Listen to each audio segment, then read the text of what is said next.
April 2026 webinar on accelerating drug target discovery. I'd like to start with the agenda. So to begin with, we're going to go through some general business, a welcome.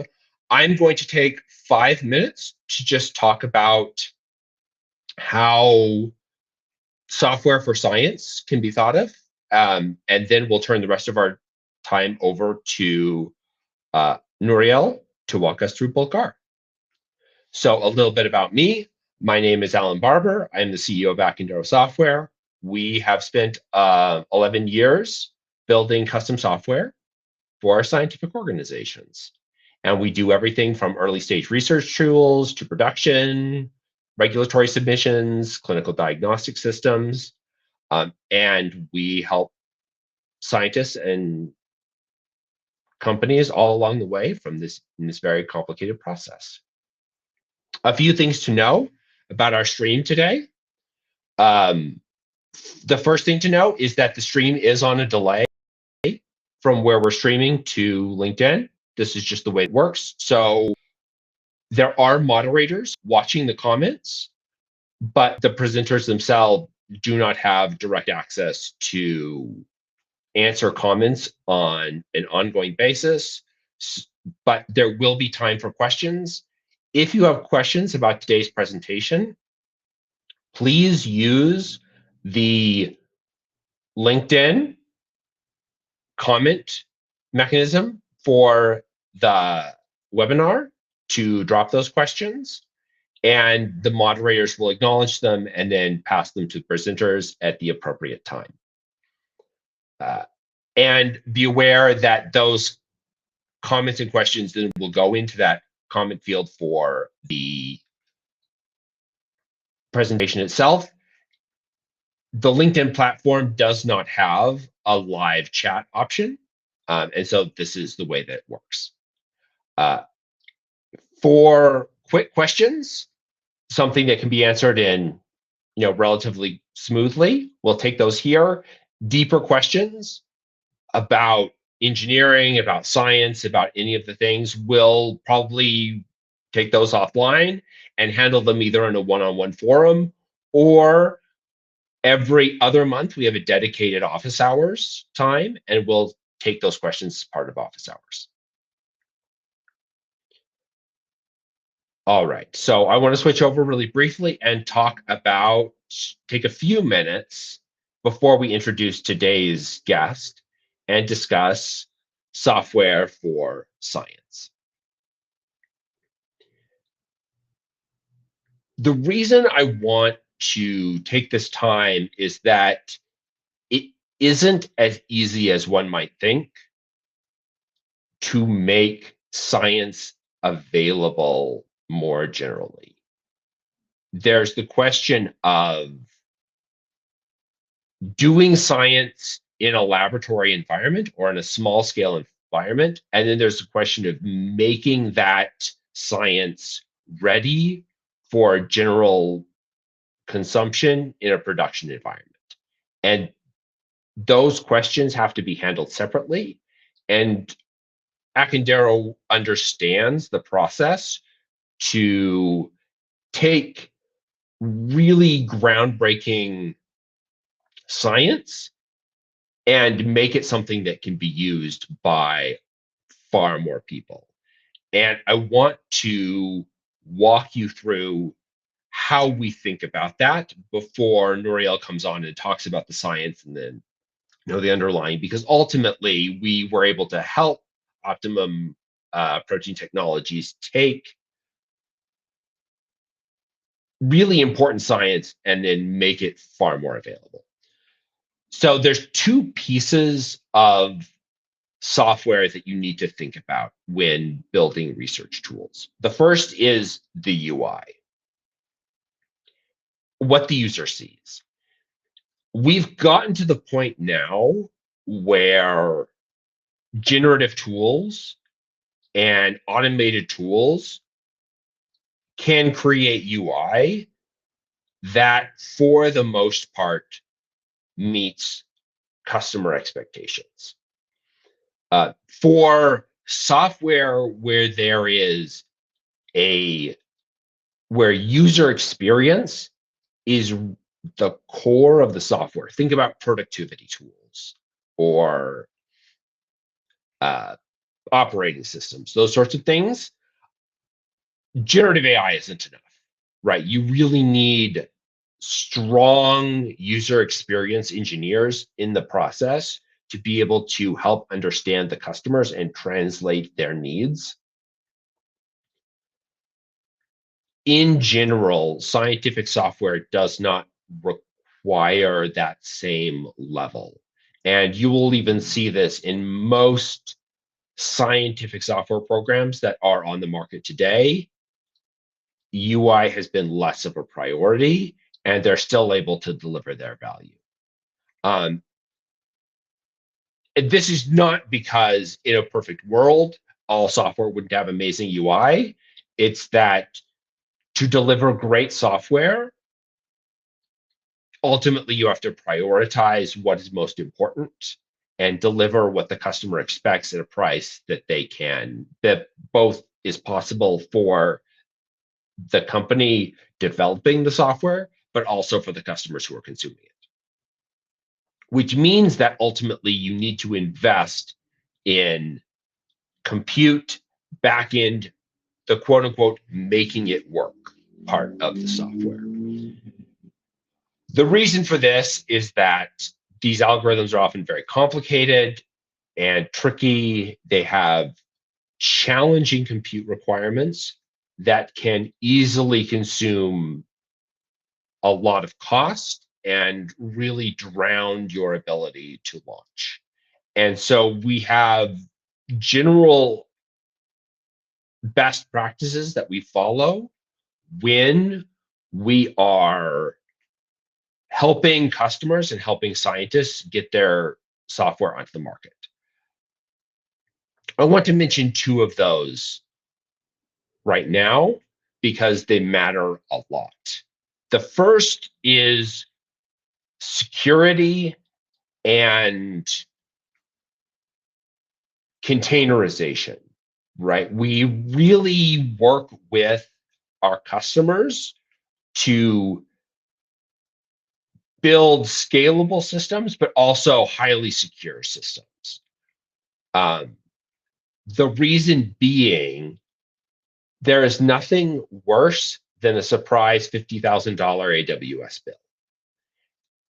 And this happens more than you would think, either because the algorithms overrun and do things they shouldn't be doing, or the environment is compromised. There are a lot of bad actors in the world, and they would love nothing more than to get $50,000 of free compute from your scientific account.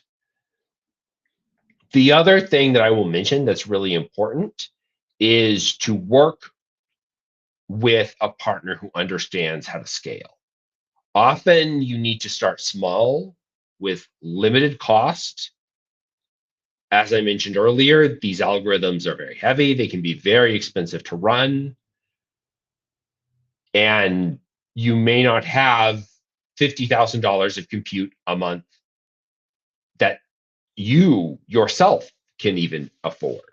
So build with someone who can help you understand how much money you can spend, how to optimize your system so that you only spend that much money, and then how to grow as the technology needs to be provided for more people. So two good things to think about when you're starting out. How do we manage cost? How do we manage security? And also, how do we make sure that we're built for the short term and the long term? So I will end there and turn the rest of the time over to Nooriel Banayan, who will be giving the rest of our discussion today. He is the founder of Optimum Protein Technologies and has his PhD in Columbia from Columbia University, where he did the work that underpins underpins the BulkR methodology that he will talk about today. And right now, he's also a fourth-year medical student. Why I think it's important to share this technology is the world we are moving into is a world built on two things. It is built on algorithms and models, and it is built on data. And this is the latter part of that equation. This is the how do we get the data to build the world we want? Because in order to do the high throughput drug discovery, all of these models are built on data, and the blind spots of these models are places that scientists and people in industry need to fill in order to be able to discover the drugs that that will revolutionize the world 10 years from now, and other therapeutics. And so Nooriel will walk us through BulkR today, how the mechanisms that they are working and building in order to get us the data that we need. All right, so I am going to, so Nooriel, we should switch. Hi. Okay. Thank you everyone for joining, and thank you for everyone who will be watching this later when it's up on the internet and recorded. So briefly, I've been actually working with Alan and his team at Accendero for 10 years now. First at a biotech company in San Francisco, and then later in my PhD. So suffice to say, Alan and his company have been central to helping me not only get things moving in the private biotech space, but also helping me put things online and maintaining them during my academic career, and now during medical school and during my time as co-founder of Optimum Protein Technologies. So that being said, the title of the talk today is Computational Protein Engineering for Accelerated Drug Target Discovery. Lots of big words, but hopefully with a very simple message at the end. So I want to start off small and just talk about proteins. We may hear them in natural conversation day to day as things that make our hair shiny. So people talk about using maybe protein-infused shampoos to make their hair look better. Or, perhaps most popularly, when you're hitting the gym and working out, everyone takes a protein shake and needs to eat their protein to make sure they got strong muscles. But perhaps something people are not super familiar with day to day is that, when proteins do behave as intended, we do in fact have shiny hair and strong muscles. But when proteins misbehave, we get COVID-19, we can get cancer, and every other disease under the sun. So shiny hair, strong muscles, and COVID-19 and cancer. What one molecule, proteins, can do all of these things, and what sort of gives proteins their special ability to carry out a wide array of biological functions is their three-dimensional shape. So you guys may have heard of the COVID spike protein. The three-dimensional structure of the protein is so central to its COVID-causing function that they stuck the name into the name of the protein. So if you are a drug developer or you're a scientist and you have this disease that you're trying to make a drug for, you are really interested in the three-dimensional structure of your protein. So at the moment, there are three sort of mainstays of experimentally deriving the three-dimensional structure of your protein and your would-be drug target. The first method is NMR, short for nuclear magnetic resonance imaging. The cool thing about this method is that you grow your protein in the lab and you stick it in some solution, and then you can get your structure by sticking that protein solution into the NMR machine. So it uses soluble proteins, but the use case for NMR is really restricted to proteins less than 50 kilodaltons, so some of the smaller proteins in our bodies. Another method that has gained a lot of popularity, especially over the past 10 years, is something called cryo-EM. And again, cryo-EM, you just get to use soluble protein, so protein in solution. But at the moment, it's really practical for really large proteins, those greater than 100 kilodaltons. So the sort of gold standard of protein structure determination that's been in use for over half a century is something called X-ray crystallography. And what's cool about X-ray crystallography is that it's applicable to sort of all protein sizes and shapes. There's really no size limit or size minimum that you need to really have X-ray crystallography get you the structure that you want. The bottleneck is that X-ray crystallography, as the name implies, uses protein crystals. And more so, most of the drug targets that are important for human disease sort of fall between this 50 kilodalton and 100 kilodalton range, which makes X-ray crystallography sort of the only method that one can use to get their drug target structure. So for anyone who's done protein crystallization, one thing is really, really obvious is that some proteins readily crystallize. And when I say crystallize, I mean, literally crystals, what you see here on the left. And other proteins, not so much. So this is protein in solution, but, no crystals form.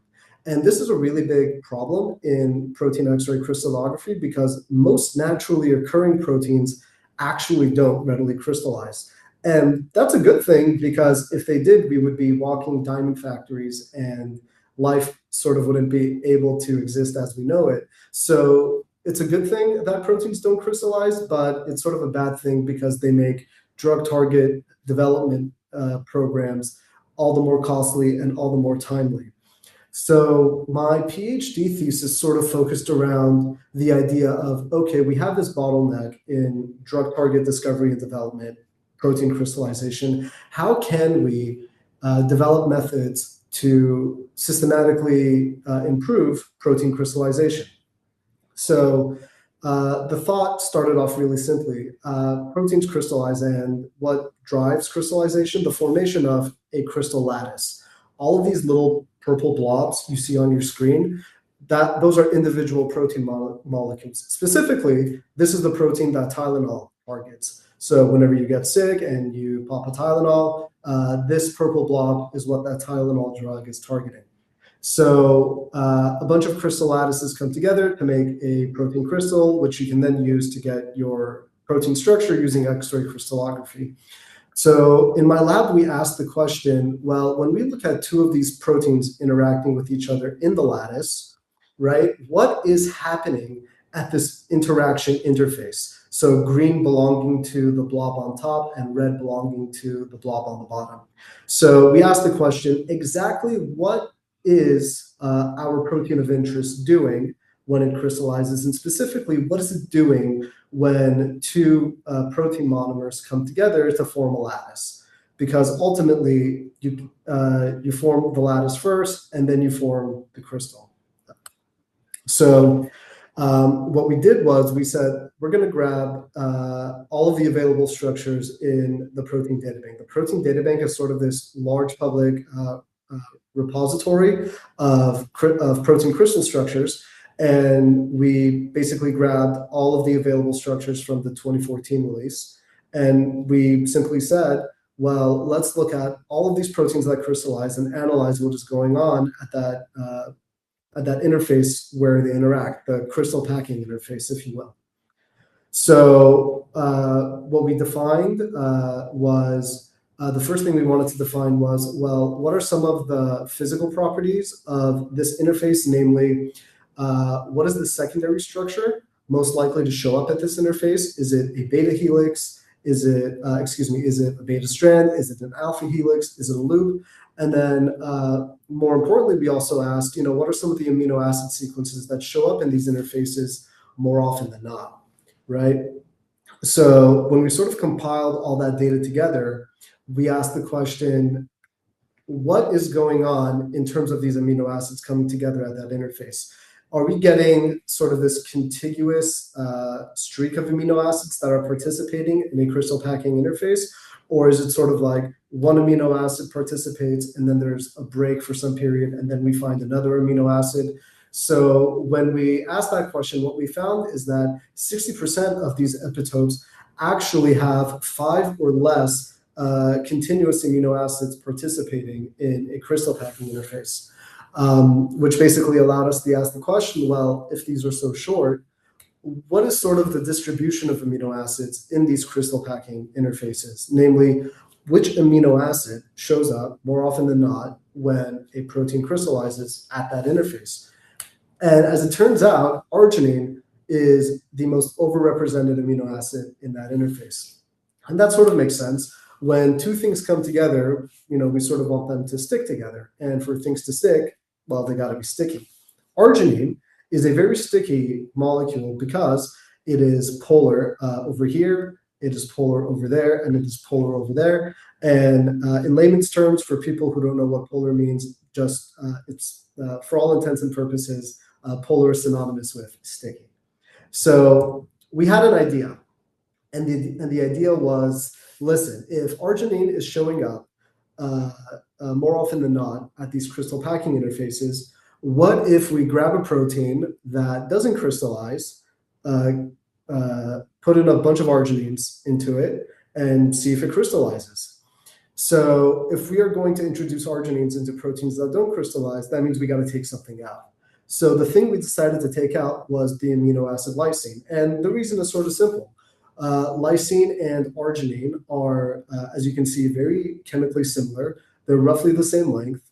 And the only large difference between the two of them is that arginine is just stickier than lysine. It has a couple extra atoms, but in large part, they share the same biochemical properties. And this is important because when we are introducing amino acid substitutions into proteins, we want to retain their natural 3D configuration. We want to retain their thermal stability. And most importantly, we want to retain their biological function.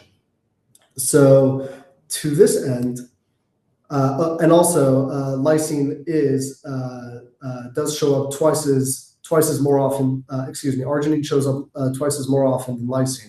So theoretically, we should get twice the better crystallization propensity.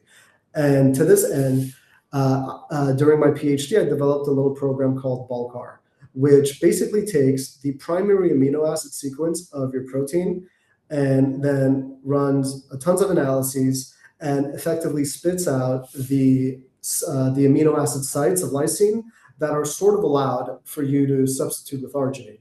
Because even though lysine and arginine are chemically very similar, if you put an arginine at the wrong lysine spot, you can totally perturb that protein's wild type function and wild type 3D structure. So the goal of this program was effectively for allowing scientists to find the sites of lysine that nature has sort of predetermined to be allowable for arginine substitutions. And what the program effectively outputs are, if you look at the left here, just briefly, the reference sites of lysine, meaning there's a lysine at site 31, at site 42, 57, 65, and so on. And it sort of gives a history of where arginine has been, most found in this protein's evolutionary history. And what I mean by evolutionary history is that this program uses something called homology analysis, where it looks at all of the different cousins of your protein and asks the question, in your protein's evolutionary history, where has arginine shown up where we currently find lysine? And putatively, wherever arginine shows up most is where we can introduce it for our purposes here. So we used two proteins, one protein that already crystallizes as a control, and another protein that doesn't crystallize as a test. And for the protein that already did crystallize, over here on the bottom left, when we introduced arginine substitutions in our protein using BulkR, what we found was that our protein still crystallized, but it crystallized even better relative to wild type. And for our protein that did not crystallize, With no arginine substitutions, we got no crystals. With arginine substitutions, we ended up getting crystals. And then the next question we asked was, well, we're getting crystals, but are these protein molecules, even stable to begin with? And what we found was that arginine substitutions are incredibly well tolerated in these two proteins, namely by their thermal melts. So there's only a very, very nominal decrease in melting temperature of the melting point of these proteins when we introduce up to 11 arginine substitutions. So what this showed quickly was that arginine substitutions can make proteins crystallize and even crystallize better, and they don't affect the thermal stability of the protein. So for the protein that did originally crystallize, we asked the question, well, we have a protein that crystallized. We introduced a bunch of arginine substitutions using BulkR.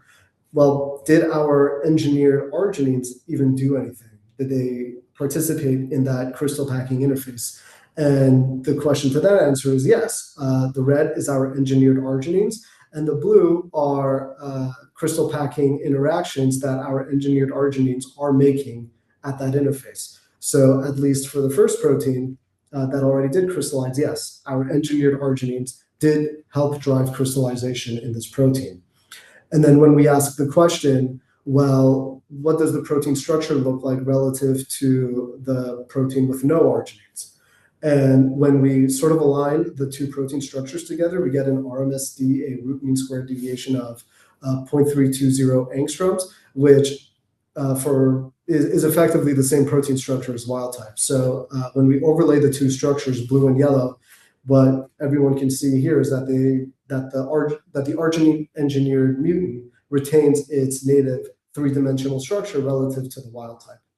So the whole point of BulkR is to crystallize a protein that does not crystallize. So we chose the protein human protein disulfide isomerase A, which is a protein implicated in neurodegenerative disorders.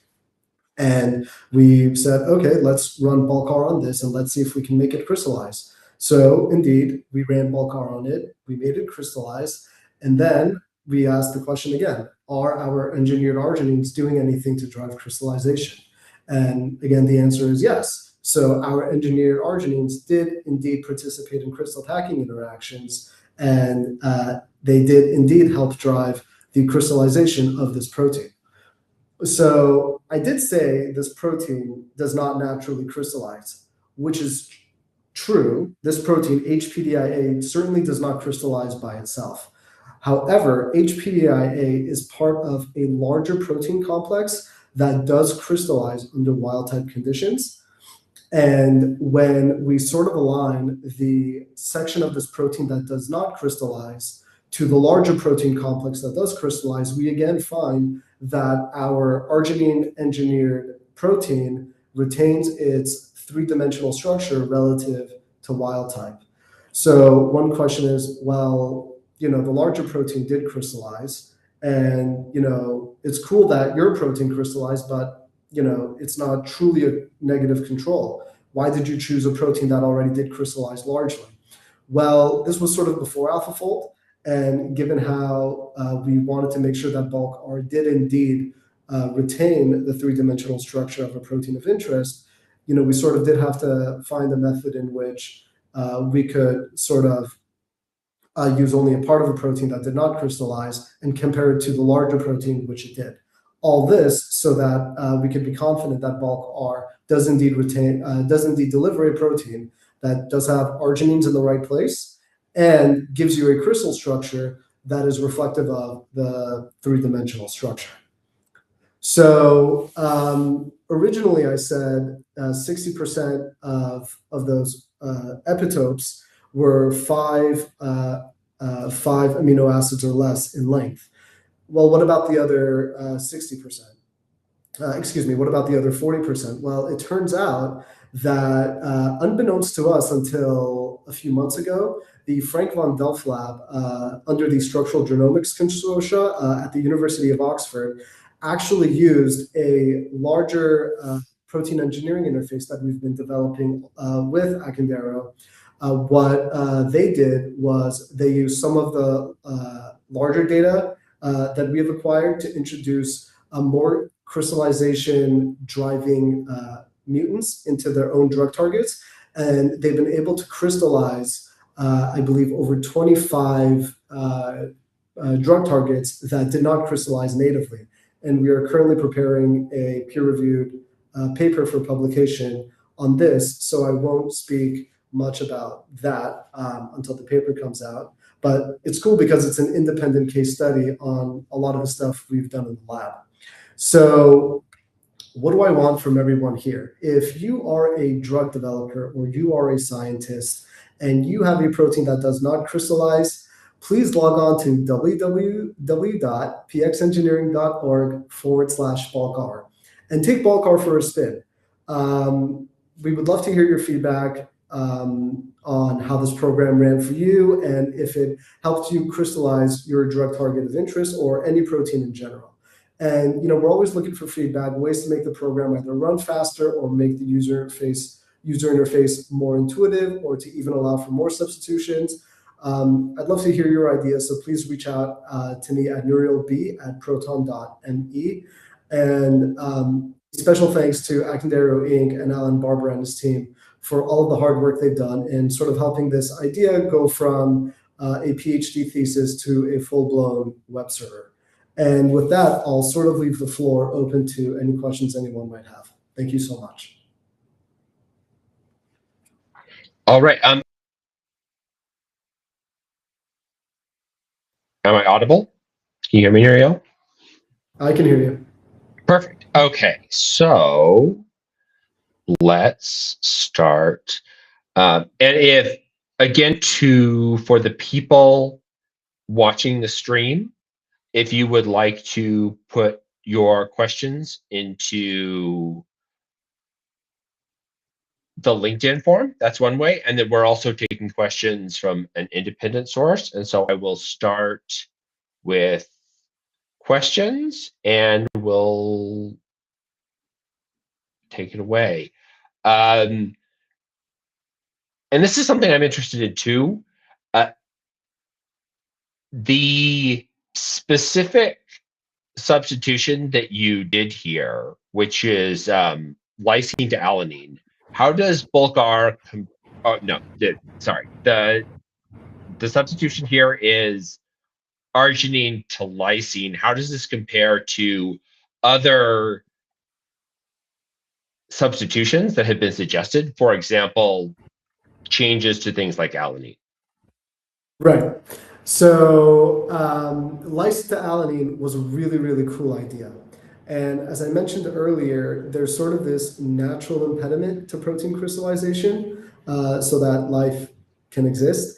So the idea behind lysine to alanine was listen, protein crystallization has a very large entropy cost. This entropy cost prevents proteins from crystallizing spontaneously. So proteins that don't readily crystallize have a really high entropy cost. So the idea was, listen, lysine is a really high entropy amino acid. Let's just replace it with a low entropy amino acid like alanine. And that's yielded a lot of success. The thinking behind lysine to arginine in that spirit was that in order for proteins to crystallize, they first need to be soluble in solution, because if they're not, you're sort of like mixing oil and water. And nothing really special happens when you mix oil and water. Nothing mixes. So when you do lysine to alanine substitutions, alanine is a very greasy or hydrophobic molecule, and you run the risk of making your protein of interest not soluble when you introduce a lot of alanine substitutions. It may not always necessarily be the case, but that risk is there. So our thinking was, well, let's try to retain protein solubility as much as we can. And arginine, being a very hydrophilic molecule, sort of does that job for us. So we don't really run into the risk of having insoluble proteins with our lysine to arginine substitutions. So whereas lysine to alanine sort of focused on minimizing the entropy cost for our physical chemists out there, lysine-to-arginine,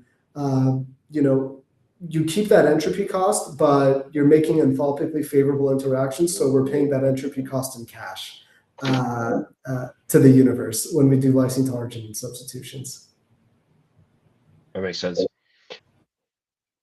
If you could have your dream server 5 years, what are the sorts of features that you would want this system to be able to provide that you haven't been able to build into it so far? Understanding that cost is a thing, but let's pretend that cost isn't a thing. What features do you think would be highly useful if you weren't as cost constrained as you are today in terms of being able to do just the implementation and rollout? Right. So one thing that quickly pops into my head, which is actually not, which I don't think should be a big thing on cost, is a graphical interface. So again, this was developed prior to AlphaFold, and AlphaFold has taken, center stage in a lot of protein science and drug development. So what I would do is I would implement a graphical user interface where, once the user inputs their primary amino acid sequence and the program runs, what they end up getting is the AlphaFold version of their protein and of the wild type protein, along with a visual schematic of where the most favorable arginine substitutions would go.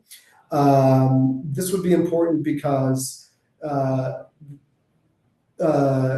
for proteins, it's great if you make arginine substitutions when the lysines are super surface exposed, but you always want to make sure that you're not touching an arginine that, whether through experimentation or prior knowledge, you sort of know to be important in catalytic activity for that protein.